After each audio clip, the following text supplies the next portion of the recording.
J'ai commis l'erreur d'entraîner mon parti dans une alliance où la parole donnée n'a pas été respectée. Je suis le premier responsable, je l'assume. C'est vrai que je suis âgé, mais j'ai encore la force d'aller au combat. Laissez-moi réparer mon erreur en ramenant le peu de Sirda au pouvoir.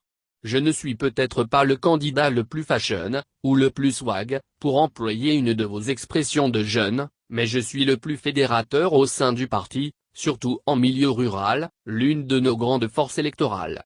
Je vais donc moi-même aller au charbon, et ramener le pouvoir à la maison. C'est mon dernier combat politique, certainement le plus difficile. Ce ne sera pas une sinécure, mais je mettrai toute ma hargne, et tout mon poids politique dans la balance. En fonction de l'évolution des choses, nous pouvons compter sur nos alliés, et vice-versa. Vous les jeunes, je vous demande de me soutenir et d'être aussi prêts au combat. Tidjane rentre bientôt, nous sommes tous conscients de ce qu'il pourra nous apporter en termes de gouvernance. La politique c'est autre chose.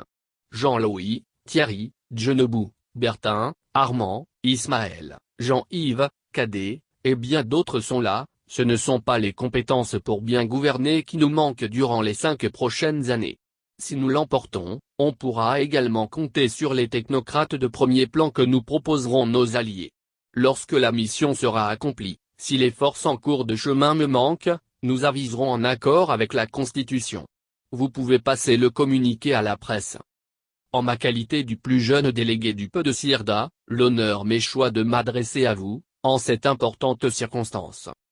Monsieur le Président, la Côte d'Ivoire a traversé des périodes difficiles avec une spirale de crise politique et sociale sans précédent, ayant entraîné une déstructuration de la nation. Ceci a eu pour conséquence une scission au sein de notre société, la perte de nos repères et de nos valeurs fondamentales, sans compter les nombreuses vies humaines détruites. Au plan de la plus proche actualité, les Ivoiriens ne savent plus à quel saint se vouer. Monsieur Président, les Ivoiriens souffrent. Nos populations sont profondément divisées comme l'attestent les nombreux conflits intercommunautaires que nous avons vécus au cours de ces dernières années. Les actes de violence et de destruction ont pris le pas sur les valeurs de dialogue et de paix prônées par le Peu de Sirda. La vie politique est caractérisée par une extrême tension qui exacerbe cette division.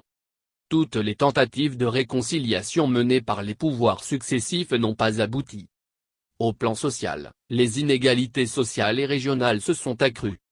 Force est de constater que le nombre de pauvres a augmenté en Côte d'Ivoire. La politique de développement du secteur social ne répond pas aux besoins des Ivoiriens, notamment les couches sociales les plus défavorisées. Notre système éducatif a reculé et est devenu l'un des moins performants de la sous-région. Cela se traduit par un nombre de plus en plus croissant de jeunes sans emploi.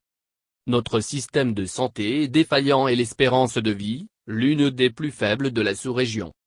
La croissance économique de ces dernières années n'a pas été inclusive et n'a profité qu'à une minorité.